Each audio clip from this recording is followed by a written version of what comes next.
Homenaje a Carl Gustav Jung.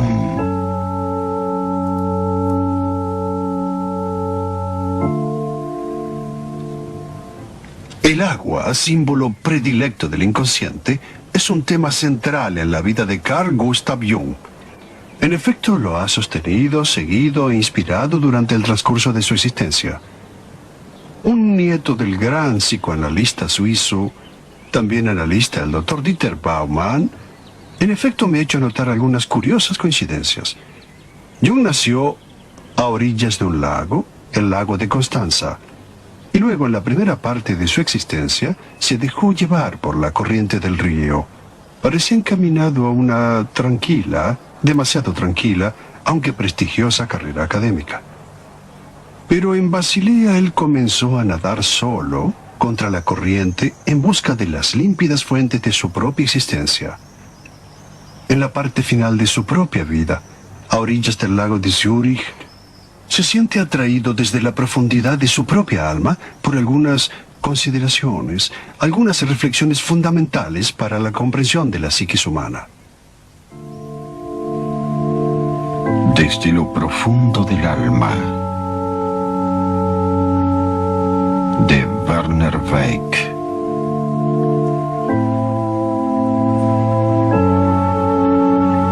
La historia de una vida comienza desde un punto cualquiera, a partir de cualquier detalle que recordemos por casualidad.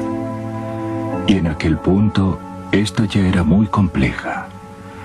Nosotros no sabemos lo que será la vida, por lo tanto la historia no tiene inicio y solo vagamente se puede intuir la meta. El recuerdo de los hechos exteriores de mi existencia en gran parte se ha desteñido o está desvanecido en la nada. Pero mis encuentros con la otra realidad, los choques con el inconsciente, han quedado impresos en forma indeleble en mi memoria. Cualquier otra cosa al respecto ha perdido importancia. Puedo comprenderme a mí mismo solo en relación a los hechos interiores. Estos son los que han caracterizado mi vida. Por eso es que hablo principalmente de estas experiencias. Los sueños y las fantasías constituyen de igual manera la materia prima de mi actividad científica. Han sido para mí el magma incandescente del cual nace, cristalizándose, la piedra que debe ser esculpida.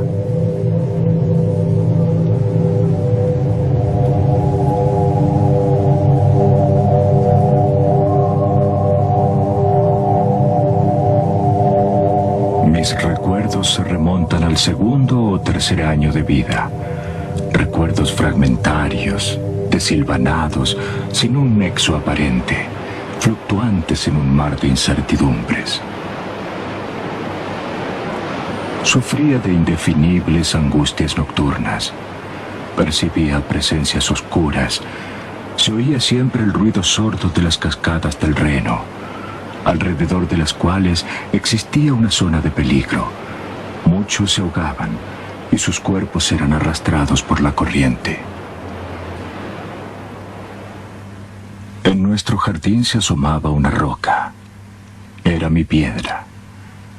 A menudo, cuando estaba solo, iba a sentarme sobre esa piedra y comenzaba entonces un juego fantástico, más o menos de este tipo. ¿Soy yo el que está sentado sobre la piedra o yo soy la piedra sobre la cual él se sienta? No alimentaba dudas con respecto a que la piedra tuviese alguna oculta relación conmigo y podía estar sentado allí por horas, fascinado por su enigma. La piedra no tiene incertidumbres, no tiene necesidad de expresarse y es eterna, vive durante milenios, pensaba, mientras que yo solo soy un fenómeno pasajero que se conmueve en emociones de todo tipo, como una llama que se aviva rápidamente y luego se apaga. Yo era solo la suma de mis emociones y cualquier otra cosa distinta en mí era la piedra sin tiempo. Estaba constantemente en la búsqueda de algo misterioso. Me sumergía en la naturaleza, casi me confundía en su misma esencia, fuera del mundo de los hombres. Hoy como entonces soy un solitario, porque conozco e intuyo cosas que los otros ignoran y habitualmente prefieren ignorar.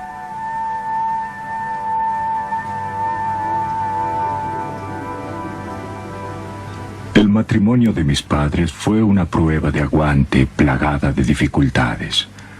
Ambos cometían los errores típicos de muchas parejas. Mamá era una madre óptima, pero estoy seguro de que en ella había dos personalidades, una inocua, humana, la otra inquietante, arcaica y despiadada. Despiadada como la verdad y la naturaleza.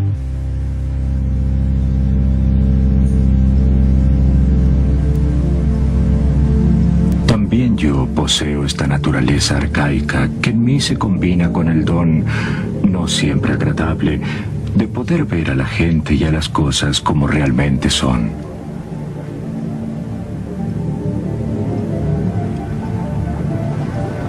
A los 14 años, durante las vacaciones, a los pies del Rigi, mi padre me puso entre manos un boleto y me dijo: «Puedes ir solo a la cima».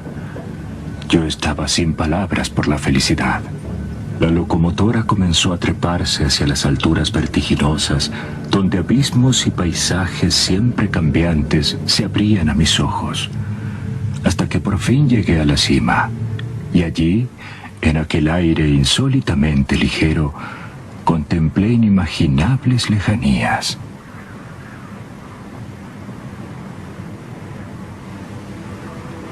Sí, este es mi mundo, pensé. El verdadero mundo, el secreto, donde no hay maestros y escuelas, y donde uno puede ser sin tener que pedir nada. Todo era muy solemne, y advertía la necesidad de ser gentil y silencioso, porque me hallaba en el mundo de Dios. Aquí su mundo era tangible.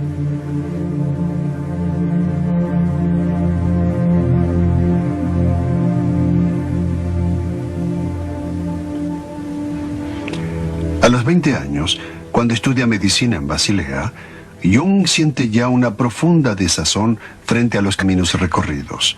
También el peso oprimente de la tradición en esta ciudad le resulta insoportable.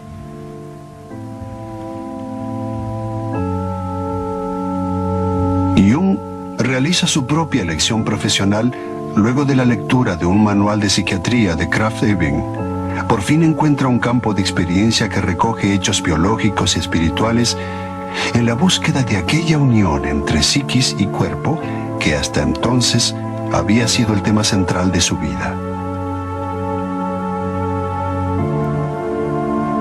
Jung comienza así a nadar contra la corriente, fiel a su propia estrella.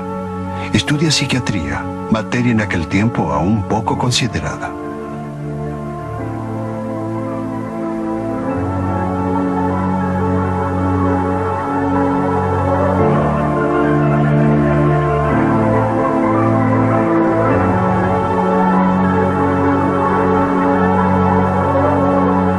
Mis intereses y las investigaciones estaban dominados por un grave problema. ¿Qué sucede realmente con los enfermos mentales?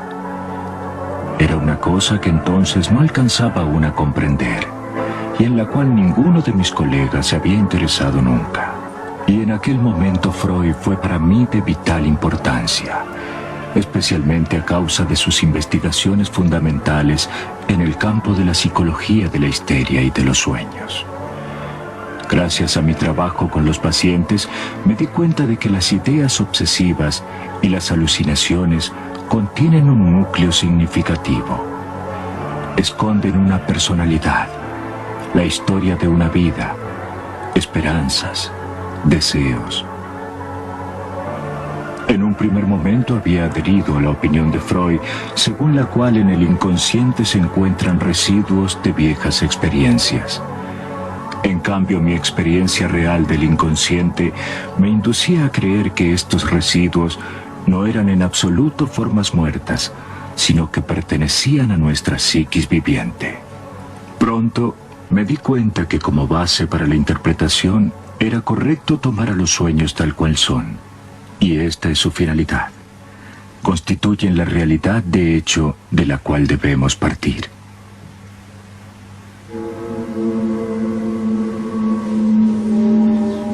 El sueño es la pequeña puerta oculta que conduce a la parte más escondida e íntima del alma, abierta sobre la originaria noche cósmica que ya era alma mucho antes de que existiera la conciencia del yo.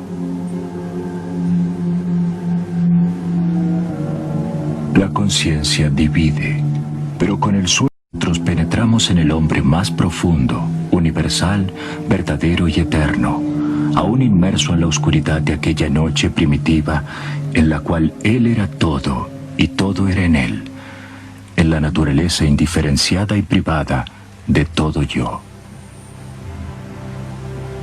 Desde esta profundidad que une todo, nace el sueño.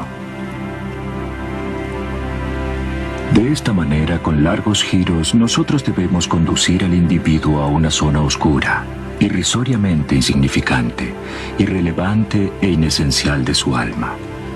Y debemos hacer esto siguiendo un camino que ha sido abandonado desde hace tiempo, reconocido como ilusión o aún tontería. Esta zona no es otra cosa que el fugaz, efímero, grotesco producto de la noche, el sueño. Y el camino es la comprensión del sueño. Ocuparse de los sueños significa tomar conciencia de sí. El arte de interpretar los sueños no se puede aprender de los libros. Nadie que no se conozca a sí mismo puede conocer al otro. Y en cada uno hay un otro que nosotros no conocemos, que nos habla a través del sueño y que nos comunica una imagen distinta de la que tenemos de nosotros mismos. Puesto que los sueños me interesaban profundamente, me sentí comprometido a sondear, en primer lugar, mi propia psiquis. Se desencadenó un flujo incesante de fantasías. Estaba inerme frente a un mundo extraño, donde todo parecía difícil e incomprensible. Y tal vez, si no hubiese traducido las emociones en imágenes, me habrían destruido los contenidos del inconsciente.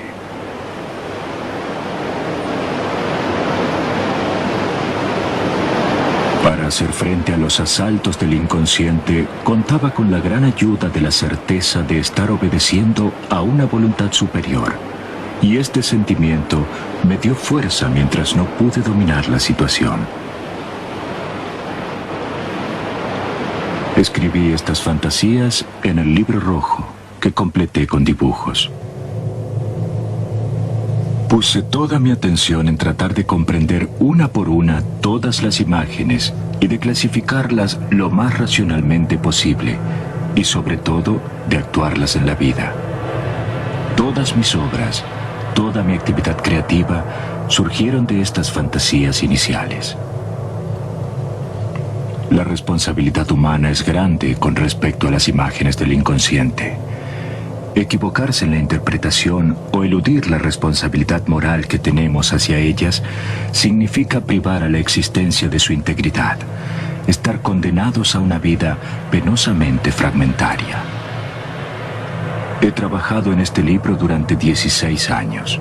El observador superficial lo tomará como un absurdo, y realmente lo hubiera sido si no hubiese estado preparado para enfrentar la fuerza arrolladora de aquellas experiencias originales. Mi familia y mi profesión eran siempre una feliz realidad y una garantía de que yo era normal y real.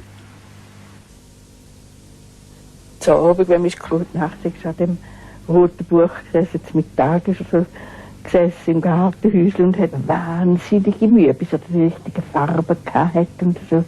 Und die Abend nicht. Da hat man einfach gestaunt. Aber ich wäre froh gewesen, er hätte ihm ein bisschen mehr gesagt, was er eigentlich macht. Nicht? Aber ich konnte mir gar nicht vorstellen, was dort steht. Und erst, als seine Mutter gestorben ist, also meine Großmama, da hat er uns vorgelesen aus dem roten Buch, weil er schon 9 Monate vorher sich das vorbereitet hat, in seinen Träumen, die er aber dann nicht verstanden hat. Und da bin ich, glaube 15 gewesen, und das hat mich schon wahnsinnig beeindruckt, eben was er dort geschrieben hat. Nicht? Und dass es so etwas gibt, nicht? Dass man so etwas merkt, nicht nur im Voraus. Nicht? Ich habe es einfach akzeptiert, wie es ist. Ja. Ich habe den Vater nie anders also ich meine, außer der Ferien, habe ich eigentlich nie anders als arbeiten können. Wenn man so am Essen dran war, dann hat er einem so über die Brüder angeschaut und dann hat man schon gewusst, er hat sich etwas gedacht dabei. Und dann hat man es möglichst vermieden, etwas zu sagen. Oder er ist noch ungeduldig geworden, weil er wahrscheinlich gern gehabt, man wäre mit dem Traum allein gekommen. Aber das hätte ich mir nicht einmal getraut. Einfach denkt, er würde schon sagen, wenn das etwas wäre, wo man etwas könnte darüber sagen. Nicht? Ich meine, er hat ja sowieso mit den Jungen nicht gern über Träume gefunden, die haben jetzt anders zu tun. Er hat ja nicht den ganzen Tag über Psychologie reden. Ich meine, wenn er seine Leute hatte, dann hat er wahrscheinlich genug gehabt, dann hat er lieber etwas Einfaches gehabt. Man hat dann halt immer so für einen furchtbaren Kauz angeschaut. Und ich weiss, wo ich ins Gimmi kam, wie ich mich gefreut habe, auf die neuen Freundinnen. Und da sind die Mütter zusammengesessen, ob sie ihre Töchter mit mir verkehren lassen, als Tochter von so einem. Und ich bin schon Psychiater, ist doch wahnsinnig anrüchig. Und ich weiss, als ich 12 war, habe ich mal so einen Schulschatz gehabt, bin mit dem spaziert. Und dann hat ein Freund, der hat einen älteren Bruder gehabt. Und dann hat der Freund dem gesagt, was du erlaubst dem Bruder mit der Tochter von so einem verrückten Stiefel rumzulaufen. En 1918-19 me encontraba en Château d'Aix como comandante de los internados de guerra. Allí cada mañana dibujaba un pequeño círculo, un mandala. Así podía, día a día, observar mis transformaciones psíquicas. Entendía poco de los dibujos, pero me parecían muy significativos y los cuidaba como piedras preciosas. En ellos veía cómo operaba el ser, mi totalidad.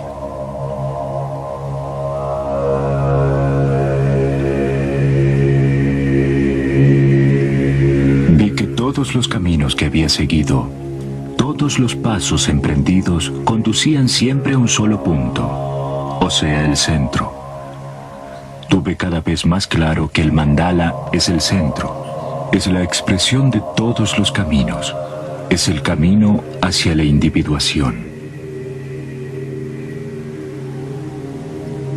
Dios es una esfera infinita, o un círculo, cuyo centro está en todas partes y la circunferencia en ningún lugar.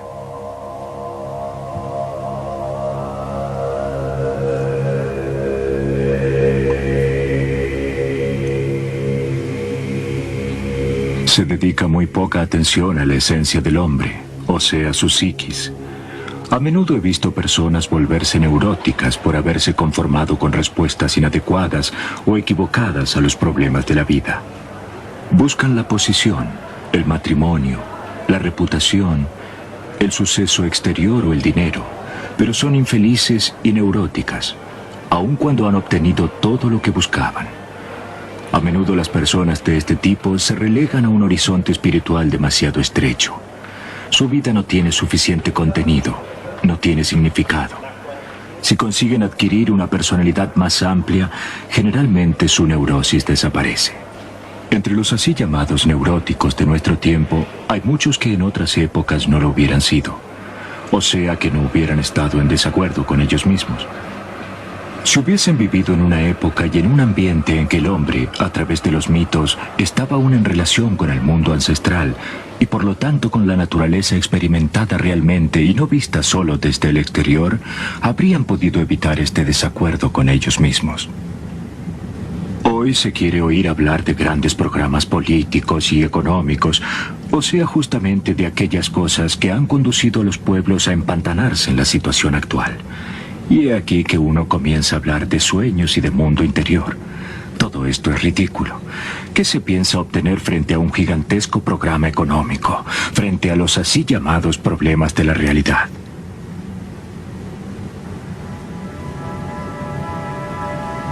Pero yo no hablo a las naciones. Yo me dirijo solo a pocos hombres. Si las cosas grandes funcionan mal, es solo porque los individuos funcionan mal, porque yo mismo funciono mal. Por lo tanto, para ser razonable, el hombre deberá comenzar por examinarse a sí mismo. Y puesto que la autoridad ya no consigue decir nada, necesito conocer las raíces íntimas de mi ser subjetivo. Es clarísimo que si el individuo no se renueva espiritualmente, ni siquiera la sociedad puede renovarse, puesto que ella consiste en la suma de los individuos.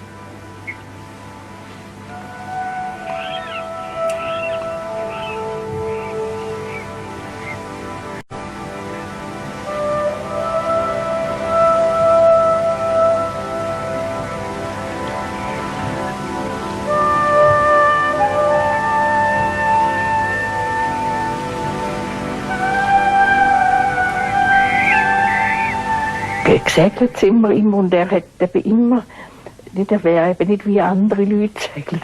Oder dann hat man immer die Nordpolfahrten gemacht im Winter, wenn es eiskalt war. Nicht ist man dann gegangen, wo kein Mensch mitgegangen ist. Nicht, und so. Das war wunderschön gewesen. Da ist ja immer ein bisschen Morgennebel. Und dann sind wir abgefahren und der Franz, eben, der hat dann müssen Nebeltrompete blasen, Nebelhorn, alle 2 Minuten.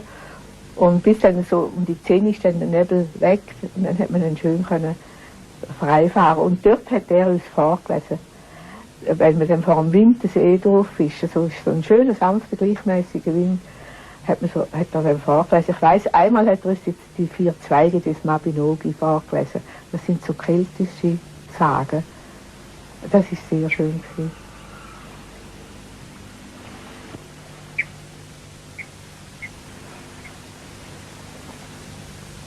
Segel habe ich bei ihm gelernt. Das war zum Teil eine harte Schule. Und wenn man in einer Flaute war, Lutz Neumann, dann hat er Nieto. gesagt, ja, jetzt müssen wir mit den Klampen, wo man die Ruder reinlegt, müssen wir ein bisschen rotteln. Dann meine ich, der Wind, will ja verrudern und dann wird er hässig und fängt an zu blasen. Und das ist noch ein Unsinn, aber vielfach hat es doch genützt. Und er hat dann gefunden, auch einen Unsinn muss man ernsthaft machen. Sonst ist es blöd. Nicht? Ich meine, er ist bereit gewesen, einen Unsinn mit uns zu machen. Aber dann muss man auch ernsthaft, der Unsinn gemacht werden. Denn das muss richtig gemacht werden. Und das ist, was man dann auch genossen hat. Und dadurch haben wir also schon viel gehabt. Und es ist auch erst jetzt im späteren Alter realisiert man eigentlich, was man dem Großvater gehabt hat.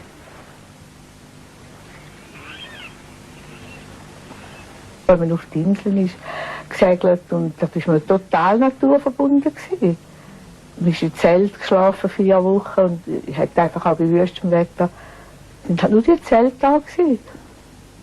Und kochen hat man müssen schauen unter einem Sonnenschirm oder einem Regenschirm. Und dann in der Nacht, wissen Sie, so die Wasservögel, die man also gehört hat, so einzelne und so ein bisschen das Plätschern. Dann hat man also ein bisschen ein Lagerfeuer. Hat er dann erzählt oder man hat auch geschwätzt, aber er hat dann meistens eigentlich ja das Erzählen gehabt. Das sind schon wirklich verzauberte Nächte für mich. Dann hat er eben die Zeltler aus England, es hat gar kein Zelt gegeben und dann hat er so Offizierszelt geholt. Dann sind wir auf die Insel und dort campieren. Das hat natürlich dazu mal auch niemand gemacht. Nicht? Und es ist immer so ein bisschen mit Abenteuer verbunden gewesen. Und dann haben wir natürlich furchtbar lustig gehabt. Nicht? Und dann eben im Sommer hier in der Bergtour, aber immer auf nicht begangenen Wegen. Das ist natürlich für Kinder lustig. Nicht? Also, aber ich begriff, dass man manchmal so ein bisschen gebankt hat.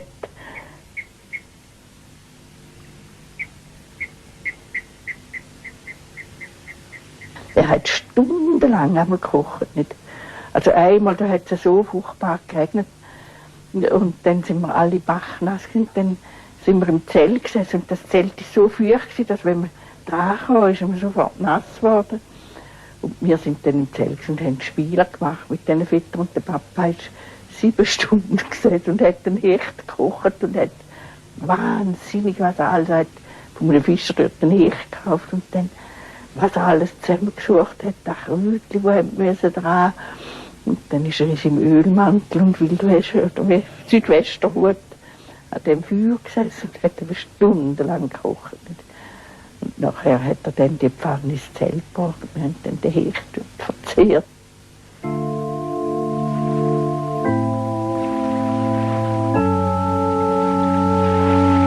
Gradualmente, a través de mi trabajo científico, pude dar a mis fantasías una sólida base.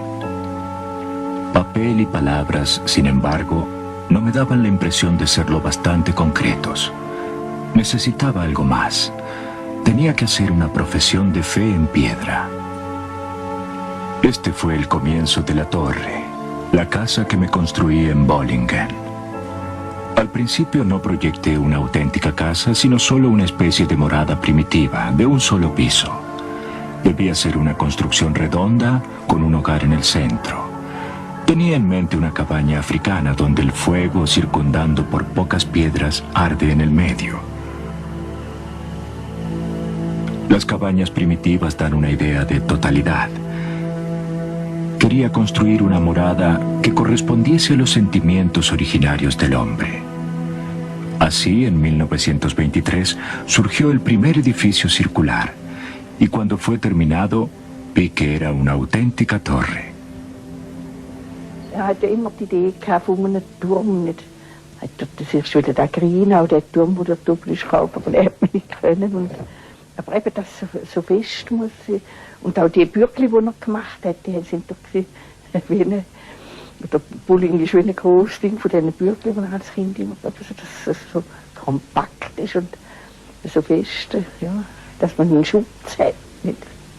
Ja, ich habe nicht verstanden, warum man so kleine Fenster hat will und so dicke Mauern und dann noch die Läden und alles hat immer wahnsinnig müssen zu. Es ist auch die Haustür zu. Nicht? Also, ich glaube, das ist, weil die Leute psychisch so offen sind und fast nicht können wehren, da Einströmen von fremden Einflüssen. Nicht? Und dass er da, dass er können schreiben, sich so ganz müssen abregen.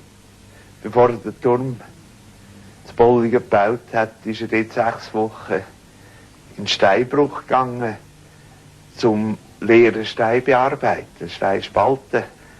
Er hat sich immer bemüht, diese Sachen alle kennenzulernen. Und er war schon sehr vielseitig begabt gewesen, nicht nur geistig, auch handwerklich. Er konnte zeichnen und malen und Bildhauern.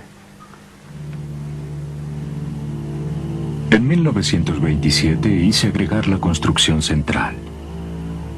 Transcurridos otros 4 años, la dependencia en forma de torre fue transformada en una verdadera torre.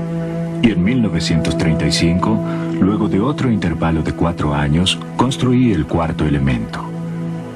Así surgieron las 4 partes del edificio, y esto sucedió exactamente en el curso de 12 años. En Bollingen me encuentro con mi verdadera naturaleza, con lo que me expresa profundamente a mí mismo. Soy, por así decirlo, el antiquísimo hijo de la madre. La torre es un lugar en cierto sentido de maduración, de seno materno, en el cual es posible volver a ser lo que fui, soy y seré.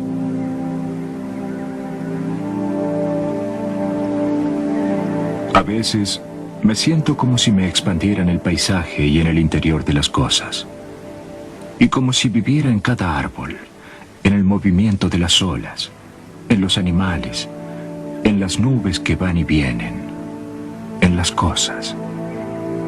No hay aquí nada que no haya crecido y no se haya desarrollado en el curso de los decenios, nada a lo que no me sienta ligado. Todo aquí tiene su historia y la mía. Es el espacio para el infinito reino subterráneo de la psiquis.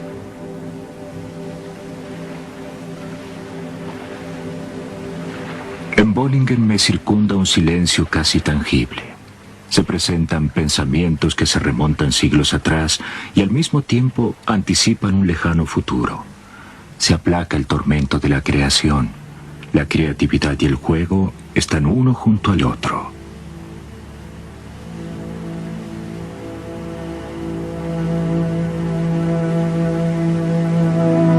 He renunciado a la corriente eléctrica. Yo mismo enciendo el hogar y la estufa. Y de noche enciendo las viejas lámparas. No hay agua corriente y bombeo el agua de un pozo. Parto la leña y cocino la comida. Estos actos simples hacen simple al hombre. Y qué difícil es ser simple. Ich weiss auch gar nicht mehr recht, wer mir es erzählt hat. Aber jedenfalls ist er einmal dort draussen gesessen und ist dermaßen offenbar im Tao gsi, das heißt also im Einklang mit der Welt um sich herum, dass ein Vogel ist ihm auf den Kopf stehen und ist 10 Minuten dort geblieben.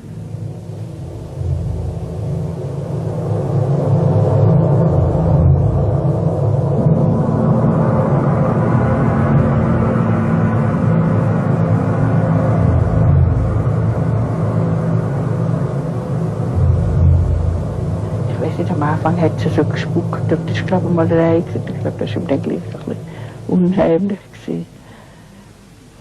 Ja, und ich wäre auch nicht gerne allein. Ich habe allein in einem Zelt geschlafen und jede Nacht bin ich verwacht mit grosser Angst und habe das Gefühl gehabt, ein Mann steckt in den Kopf in das Zelt. Und ich habe jeden Abend die Schnür ganz fest verknotet, aber es ist immer wieder passiert.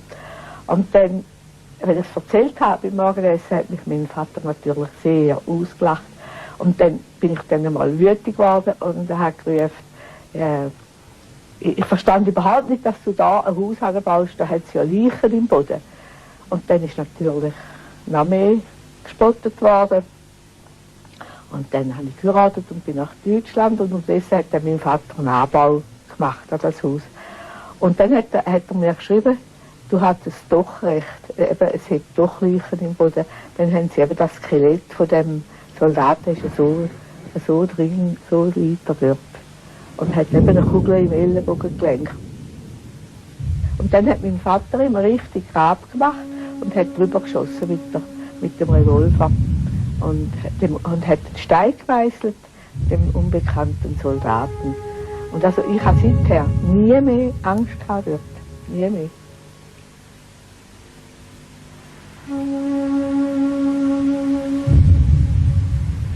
En 1950, erigí una especie de monumento de piedra para expresar lo que la torre significaba para mí. Sobre el lado que asomaba al lago, dejé que fuese la misma piedra la que hablara en una inscripción latina. Soy huérfano, solo, pero me encuentran en todas partes. Soy uno, pero tengo frente a mí a mi opuesto. Soy al mismo tiempo joven y viejo.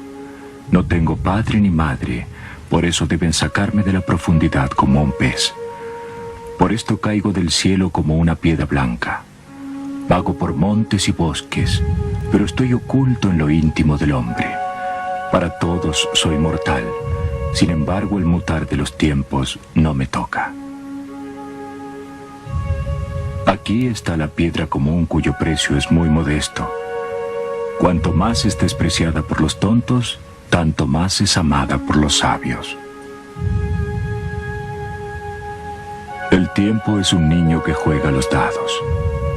Este es Telésforo, que recorre las oscuras regiones del cosmos y desde lo profundo resplandece como una estrella.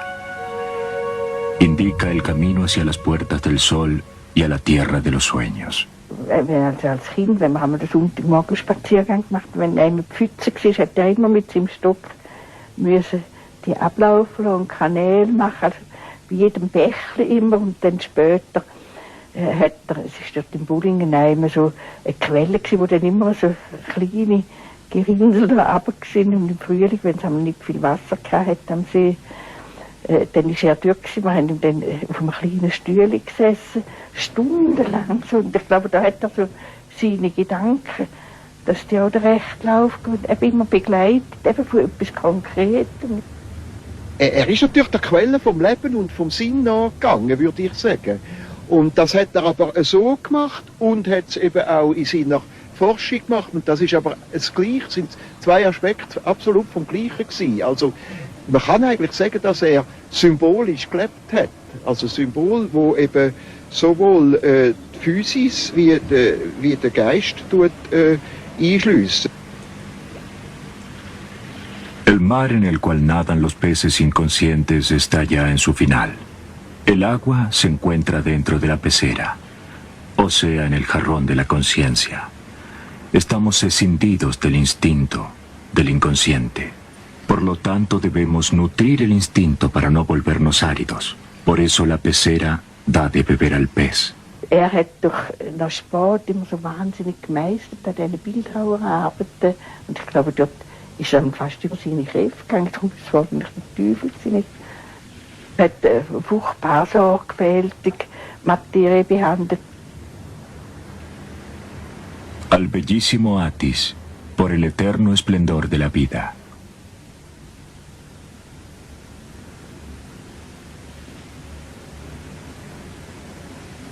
Die Intellektuellen hätten schon ein bisschen aufgeregt, wenn sie so Fragen stellen, wenn sie so wahnsinnig so. Und dann, wenn er da etwas meißelt oder schnitzt oder malt, das ist doch das Realisieren. Nicht? Ich meine, dass man es sieht, und die Leute meinen immer, wenn sie so schwätzt, das sei das Realisieren. Nicht? So, und berauschen sich dann so an den Traumbildern. Nicht? Er hat immer gut Bekannte, die dort irgendwelche Schwierigkeiten gehabt hat, er gefunden, er wäre jetzt reif für eine Analyse. Ne? Und dann hat er zu dem gesagt, blödes Zeug, isst du ein Servala. Und hat ihn damit eine Art wieder auf den Boden runtergeholt. Und er hat eben nicht überall als gross auf und zeigen, wie gescheit er ist, sondern er war sehr bodenständig und real. Und hat darum auch können, mit dem einfachen Mann, mit den Handwerkern auf dem Bau, hat er sich bestens unterhalten. Nicht? Und die haben ihn verstanden und er hat sie verstanden.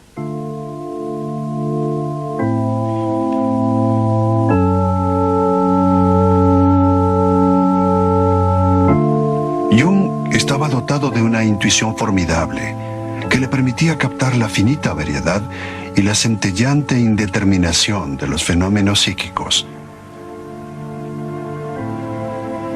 En Ascona, durante los encuentros de Eranos, Jung confrontó sus propios descubrimientos y las investigaciones nacientes con las disciplinas científicas más dispares.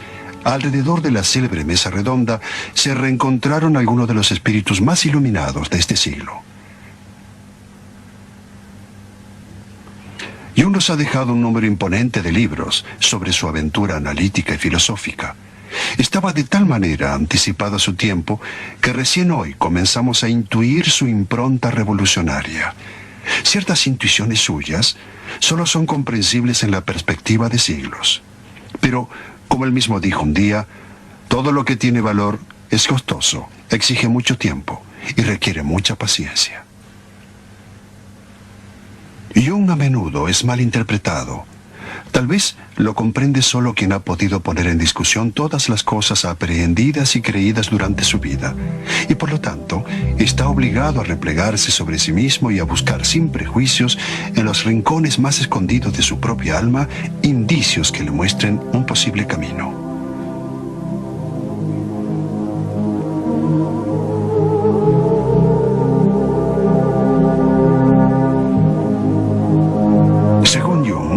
Cada hombre y cada mujer llevan dentro de sí una parte del otro sexo, tanto biológica como psicológicamente.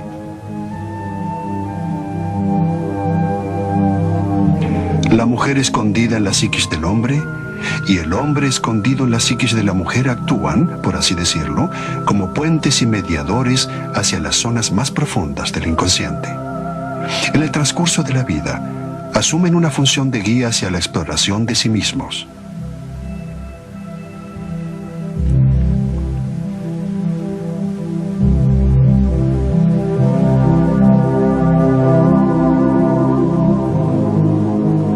Durante la reunión de Eranos, Jung presentó, entre otras cosas, su idea de arquetipo, palabra que etimológicamente significa impronta originaria.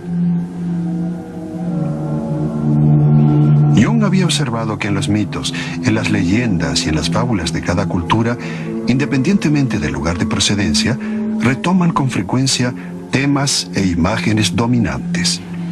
Estas mismas imágenes, Jung las encontró con sorprendente precisión en los sueños, en las alucinaciones y en las fantasías de sus pacientes, y dedujo que ellas representaban las piedras constitutivas de nuestra psiquis originaria.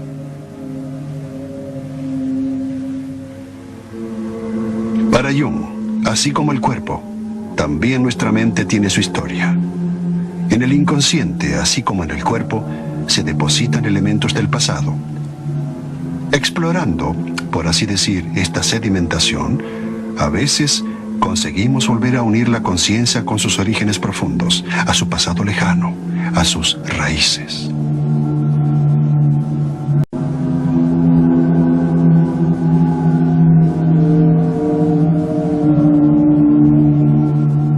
Entre los intereses fundamentales de Jung estuvo seguramente el estudio de la alquimia. Los alquimistas, a través de un laborioso y fatigoso proceso, trataban de transformar el plomo en oro. Buscaban la piedra filosofal o la medicina universal.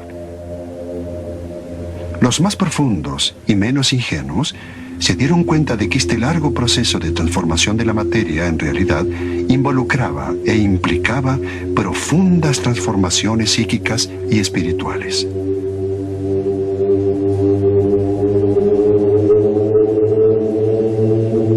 Es mérito de Jung el haber descubierto que, para quien la sabe leer, la obra del alquimista es una especie de libro abierto sobre los complicados procesos psíquicos de transformación, muy similares a los que acontecen en el inconsciente del hombre moderno. Según Jung, el alquimista, proyectando su propia psiquis sobre la materia sobre la cual trabajaba, trataba a menudo, inconscientemente, de superar la conflictividad de su naturaleza y de alcanzar su unidad interior. Así robaba a la materia aquella chispa de luz y de espíritu que podía dar sentido a su larga fatiga, que es exactamente lo que hace el analista con la materia en bruto del inconsciente. Fundamentales en la obra eran las así llamadas bodas alquímicas, que desembocaban en la formación de un hombre total, completo.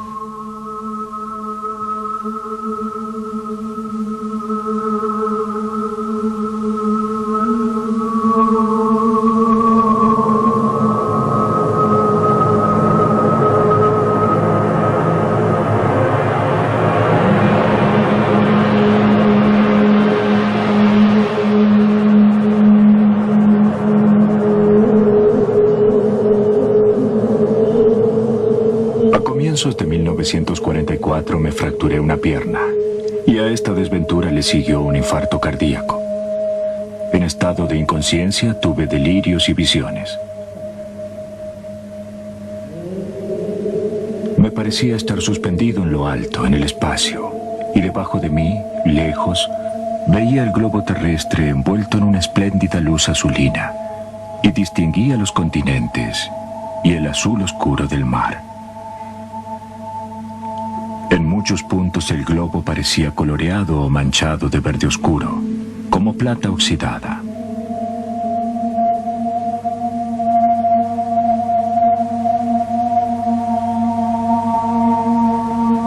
Descubría el desierto amarillo rojizo de Arabia, como si la plata de esta tierra hubiese tomado un matiz de oro rojizo.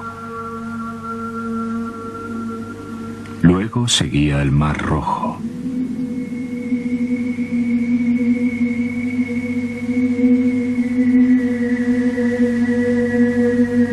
Sabía que estaba a punto de dejar la tierra. a corta distancia un enorme bloque de piedra. Estaba suspendido en el espacio cósmico, y yo también fluctuaba por el cosmos. Algunos escalones conducían a las puertas de un templo. Tuve la sensación de que de repente me hubiese sido quitado violentamente todo el pasado. Sin embargo, algo quedaba. Era parte de mi historia personal y advertía con certeza: esto es lo que soy. Esta experiencia me daba la sensación de extrema miseria y al mismo tiempo de un gran desvanecimiento. No había más nada que yo quisiera o deseara. No subsistía más el lamento por algo que hubiese desaparecido o que hubiese sido sustraído.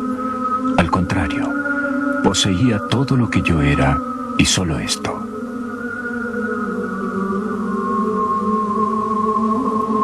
Ahora tenía la certeza de entrar en una sala iluminada y de encontrar allí a todas aquellas personas a las cuales en realidad pertenezco. Allí finalmente habría entendido de qué nexo histórico dependían mi yo y mi vida. Y habría conocido todo lo que había sido antes de mí, el porqué de mi llegada al mundo y hacia qué cosa debía continuar fluyendo la vida. Pero de improviso desde abajo, desde la dirección de Europa, fluía la imagen de mi médico. Me dijo que había una protesta en contra de mi decisión de irme. No tenía derecho a dejar la tierra donde debía regresar. La visión terminó. Después de la enfermedad comenzó para mí un fructífero periodo de trabajo. Muchas de mis obras principales fueron escritas solo entonces. El conocimiento o la intuición que había tenido del fin de todas las cosas me dio el coraje para iniciar nuevas formulaciones. De allí en adelante nunca me libré completamente de la impresión de que esta vida era solo un fragmento de la existencia que se desarrolla en un universo tridimensional dispuesto a tal fin.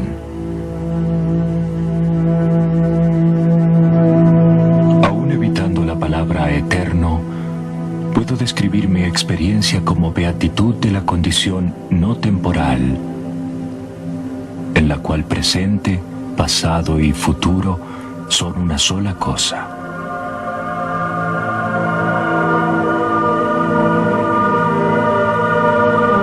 Es decisivo que el hombre esté orientado hacia el infinito. Es el problema esencial de su vida. Cuanto más un hombre corre detrás de falsos bienes y cuanto menos sensible es a todo lo que es esencial, tanto menos satisfactoria será su vida. Se sentirá limitado, porque limitados son también sus fines. Si conseguimos comprender y sentir que ya en esta vida tenemos un vínculo con el infinito, nuestros deseos y nuestras actitudes cambian. Pero podemos alcanzar el sentimiento del infinito solo si estamos diferenciados al máximo nivel posible. Si sé que soy único en mi combinación individual, y esto es limitado, puedo tomar conciencia también de lo ilimitado. Por lo tanto, el hombre necesita como primera cosa conocerse a sí mismo, mirando sin reticencias cuánto bien puede hacer, pero también de cuánta infamia es capaz. Cada uno está seguido por una sombra. Cuanto menos integrada está en la vida consciente del hombre, más negra e intensa se vuelve. Nadie está fuera de la negra sombra colectiva de la humanidad. Por lo tanto, está bien tener una imaginación del mal, puesto que solo los tontos pueden descuidar las premisas de la propia naturaleza. Han sucedido y aún suceden cosas terribles, pero son siempre los otros los que las han hecho. Nosotros, en cambio, llevamos en nuestro ser, invariables e inamovibles, la capacidad y la inclinación a repetir cosas similares. Somos, por el hecho de ser humanos, criminales en potencia.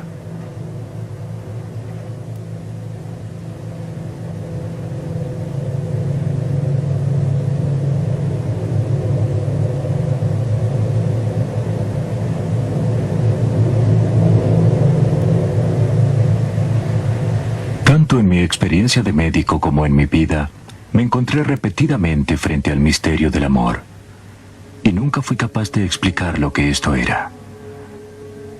Aquí se encuentran lo máximo y lo mínimo, lo más remoto y lo más cercano, lo más alto y lo más bajo, y no se puede hablar nunca de uno sin considerar también al otro.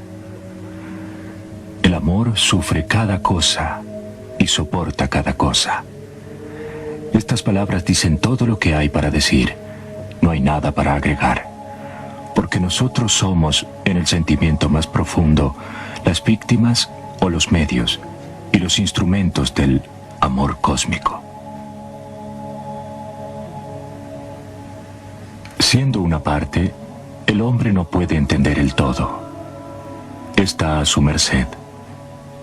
El amor nunca está excluido, ya sea que hable con el lenguaje de los ángeles, como que trace la vida de la célula con exactitud científica, remontándose hasta su último fundamento. Si posee un granito de sabiduría, el hombre depondrá las armas y llamará a lo ignoto con lo más ignoto, o sea, con el nombre de Dios.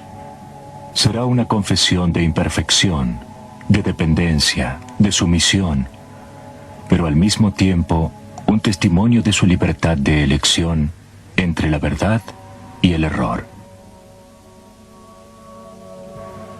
Sobre el frente de su casa de Küsnacht, Carl Gustav hizo grabar una inscripción en latín. El primer hombre viene de la tierra y es terrenal. El segundo hombre viene del cielo y es espiritual. Aunque tú lo llames o no, Dios estará presente. Jung murió el 6 de junio de 1961, en medio de las grandes imágenes que llenaban su alma. Había erigido un monumento al demonio creativo que lo había empujado durante toda su vida a perseguir sus propias visiones y a regalar al mundo algunas geniales intuiciones psicológicas, tal vez aún no comprendidas y aceptadas del todo. Lo llamó Atma Victu, soplo de vida.